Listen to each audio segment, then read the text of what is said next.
menghasilkan perubahan, kita ibadah terlebih dahulu. Kita bernyanyi, judulnya yaitu Bahasa Cinta.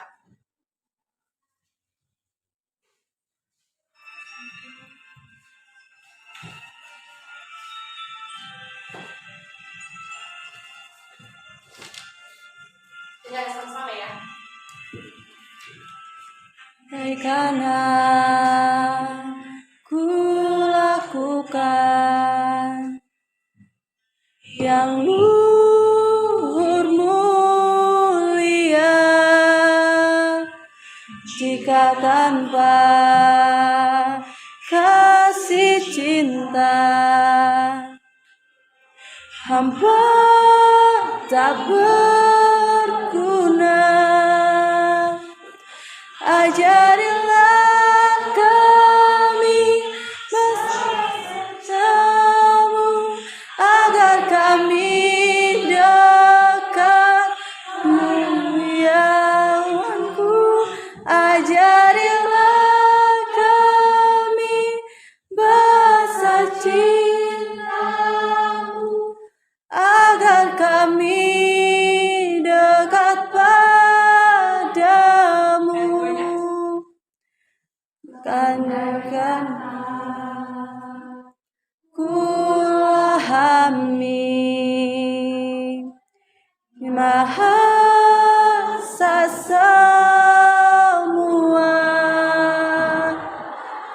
hanyalah bahasa cinta. Tiap hari ajarilah kami bahasa cintamu agar kami dekat padamu ya Tuhanku. Ajarilah kami bahasa cintamu agar kami dekat padamu. Kita berdoa yang lebih dari ini. Kita berdiri.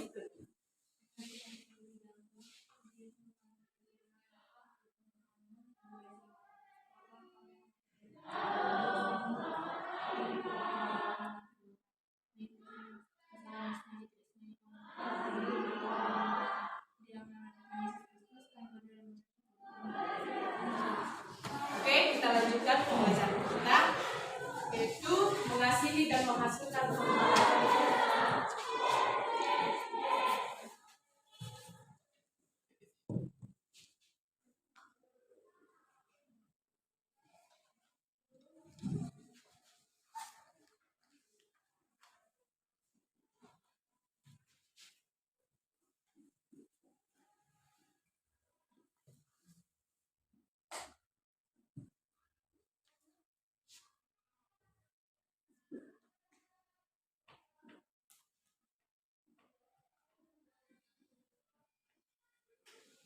Apa adik-adik?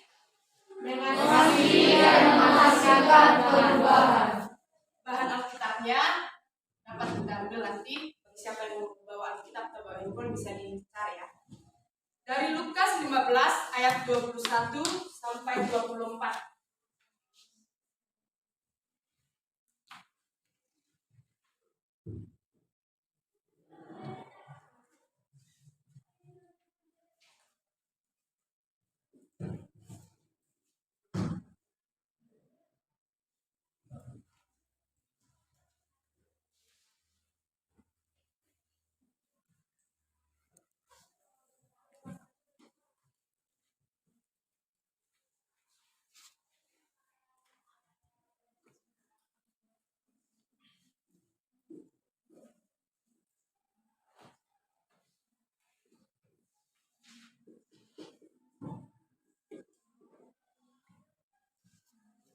Oke, bahan Alkitabnya tertulis dari Lukas 15 ayat 21 sampai 24, Yohanes 3 ayat 16, Roma 12 ayat 9 sampai 21.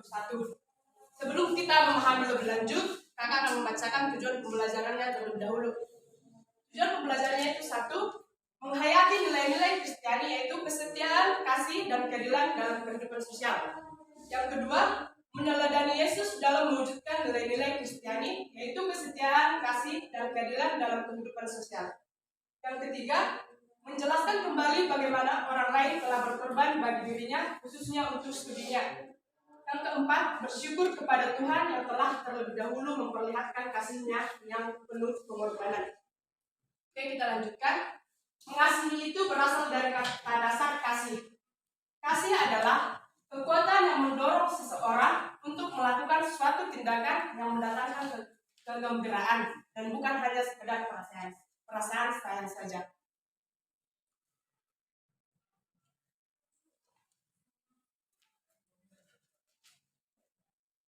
Oke, adik-adik, kita lanjut materi kita yaitu tentang cinta kasih. Dalam bahasa Ibrani, cinta kasih itu diterjemahkan menjadi kesed. Menurut sastra etika Yahudi, kesed atau cinta kasih adalah salah satu dari kebajikan yang paling utama. Rabbi Simon yang adil mengajarkan demikian, yaitu dunia berlandaskan atas 3 hal, yaitu Taurat, pelayanan kepada Allah, dan mencurahkan cinta kasih. Jadi adik-adik, bagi kita semua yang di sini, kita harus saling mengasihi. Tapi bukan hanya sekedar omongan saja, tapi harus dipraktekkan. Contohnya kalian punya pacar atau sahabat, kalian bilang aku mengasihimu, tapi kalian tidak setia, tidak rela berkorban untuk mereka. Jadi jika kalian mengasihi orang-orang, kalian harus rela berkorban dan setia kepada mereka. Jadi itu adalah kasih. Kita lanjut. Cinta kasih sama dengan kesetiaan atau sama dengan kesediaan berkorban. Kasih tanpa kesetiaan itu adalah bukan kasih yang sebenarnya, bukan kasih yang sejati. Seperti yang kakak bilang tadi, jika kalian mengasihi berarti kalian setia, berarti kalian rela untuk berkorban.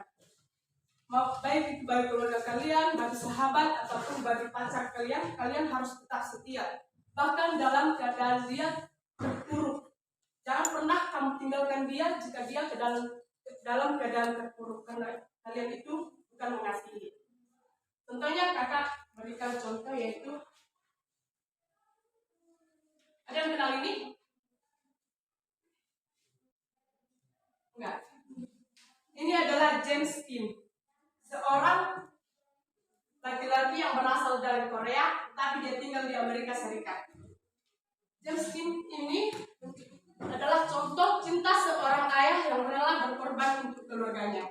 Ceritanya begini, dia dan keluarganya, 2 anaknya, 1 istrinya, dia pergi makan malam ke restoran. Tapi setelah makan malam, mereka mau pulang ke rumah, mereka terjebak di badai salju. Mereka terjebak di badai salju dan tidak tahu arah jalan pulang lain karena semua tertutup oleh salju. Mereka terjebak berapa hari, mereka sudah kehabisan makanan dan minuman. Jadi James Kim ini berusaha mencari pertolongan kepada warga, berusaha mencari permukiman. Tetapi dia tidak menemukannya, justru dia terjebak lagi. Tapi istrinya itu dan anaknya sudah berhasil diselamatkan oleh ayah James Kim. James Kim ini tidak ditemukan dan akhirnya meninggal. Ini adalah contoh cinta kasih yang bersedia berkorban, yang setia dari seorang ayah untuk keluarganya. Dan cerita yang kedua itu cinta kasih yang mengubah dan mendamaikan. Ada yang kenal ini? Kenal?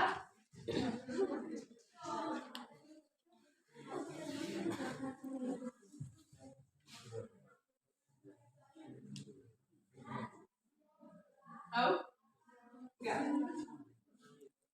Ini kan Martin Luther. Ini Martin Luther. Udah pernah dengar kan? Martin Luther ini adalah pendeta gereja baptis berkulit hitam.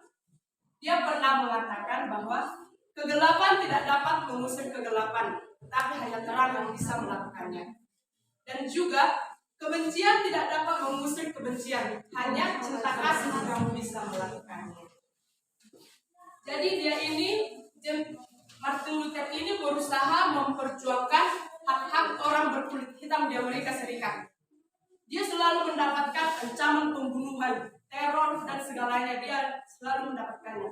Tetapi Martin Luther selalu berusaha untuk memperjuangkan hak-hak mereka sebagai orang berkulit hitam. Meskipun pada akhirnya dia terbunuh oleh orang yang tidak menerima orang berkulit hitam di Amerika Serikat. Martin Luther telah merasakan kasih Yesus dalam dirinya. Dia merasakan cinta kasih yang luar biasa dari Yesus. Makanya dia berusaha memberikan cinta kasih kepada semua orang, termasuk orang yang membencinya. Martin Luther tidak sia-sia dalam memperjuangkan haknya sebagai orang berkulit hitam. Ada yang tahu Presiden Amerika Serikat yang berkulit hitam? Ya betul, Barack Obama. Itulah buktinya dia telah berhasil mengubah dan mendamaikan dunia dengan cinta kasihnya, sehingga orang berkulit hitam memperoleh hak-haknya. Poin selanjutnya yaitu cinta kasih adalah kekuatan yang luar biasa. Bisa adik-adik baca Yohanes 3 ayat 16. Bagi yang bawa Alkitab, bisa cari.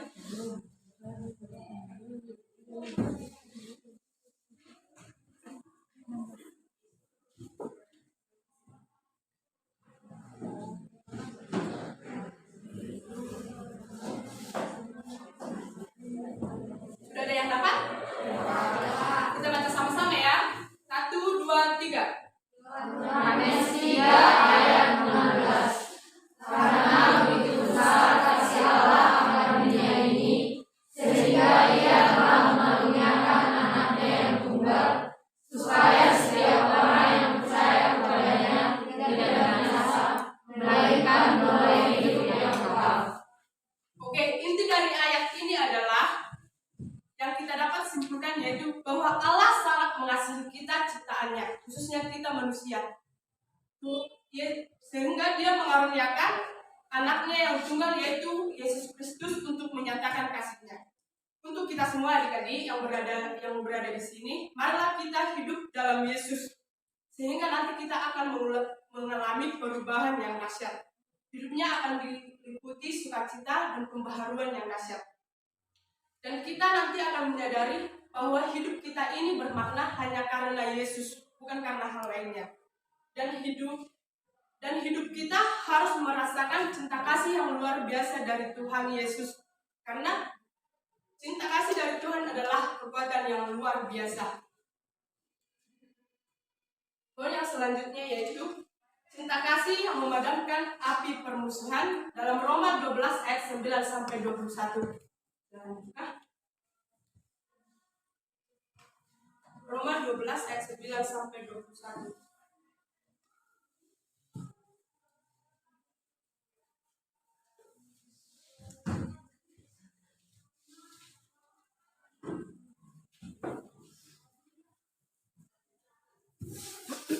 Ya, saya nanti baca dari sini bukan.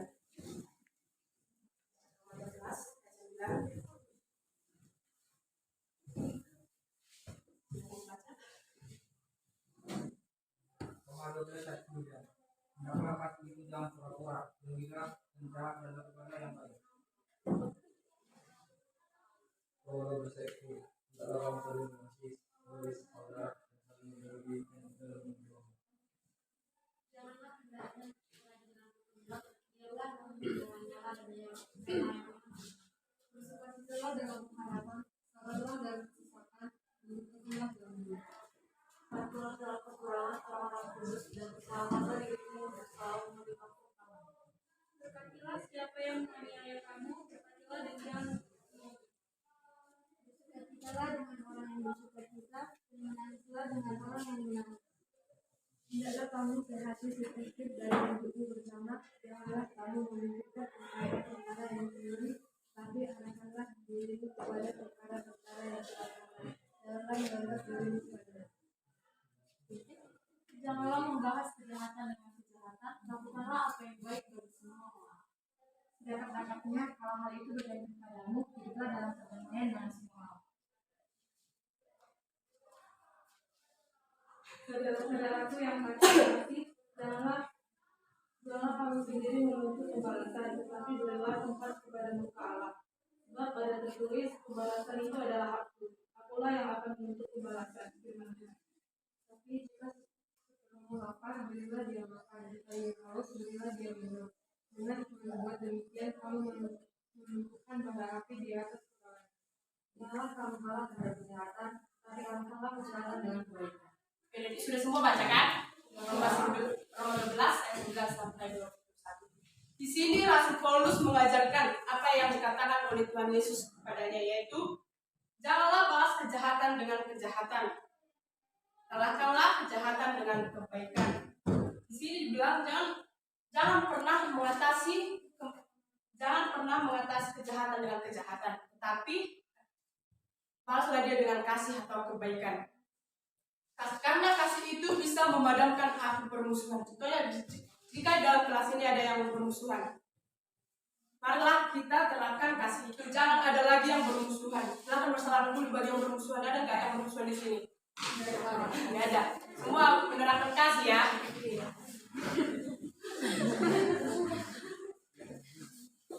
Mari kita terapkan kasih yang dari Tuhan itu supaya kita tetap bersukacita di dalamnya. Oke, jadi kakak akan memberikan bahan diskusi, yaitu dari Lukas 15 ayat 21 sampai 24. Silakan dibuka.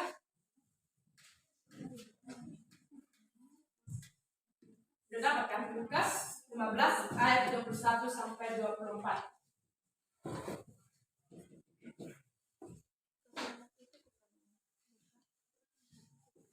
Bahan diskusinya bisa ditulis ya, nih.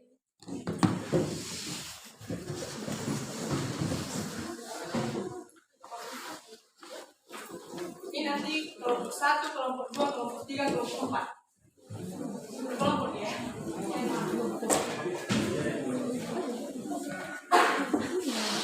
Udah?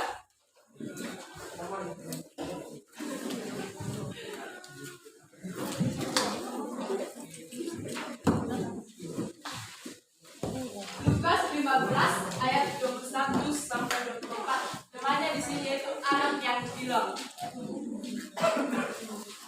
Bahan diskusinya yang nomor 1. Apa yang terjadi dengan anak bungsu tersebut? Nomor 2. Apa dia merasa senang dengan uang yang dimiliki? Apa dia merasa senang dengan uang yang dimiliki? Yang nomor 3. Apa yang dilakukan ayahnya setelah dia pulang ke rumah? Yang keempat, apakah anak bungsu selamanya bahagia? Kakak beri waktu diskusi 7 menit ya. Silakan dibaca dulu Alkitabnya baru didiskusikan.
Udah semua ngumpul?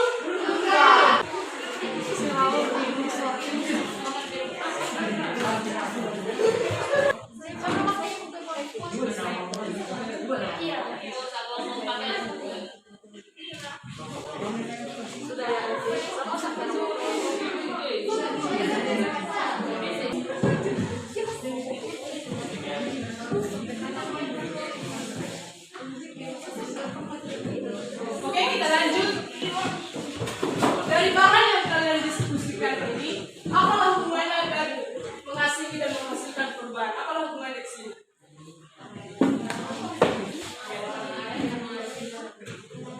Dari ayat itu kan, kita bisa tahu bahwa cinta kasih seorang ayah tanpa syarat. Meskipun anaknya telah berbuat salah. Sekian materi yang kita bahas. Adik-adik sudah mengerti? Sudah bahas. Apalah dari judul kita? Oke, sekian pelajaran kita hari ini. Karena sebutkan ya. Cinta kasih adalah kekuatan yang sangat dahsyat. Karena itu tidak mengherankan apabila ternyata begitu banyak agama di dunia justru mengajarkan manusia untuk saling mencintai dan mengasihi. Cinta kasih, kesediaan untuk berkorban, pengampunan justru bisa memadamkan api kebencian dan permusuhan. Sekian materi kita. Kita beribadah terlebih dahulu sebelum kita berbuat masing-masing. Kita bernyanyi dari Kidung Jemaat nomor 363. Bagi Yesus Tahu kan? Kita nyanyikan 1, 2, 3 ya. Bagi Yesus ku serahkan hidupku seluruhnya,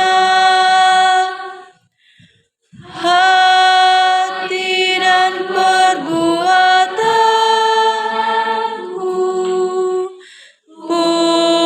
waktuku miliknya.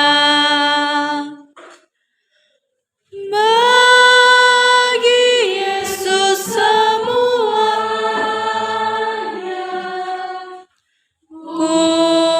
waktuku miliknya. Bagi Yesus semuanya,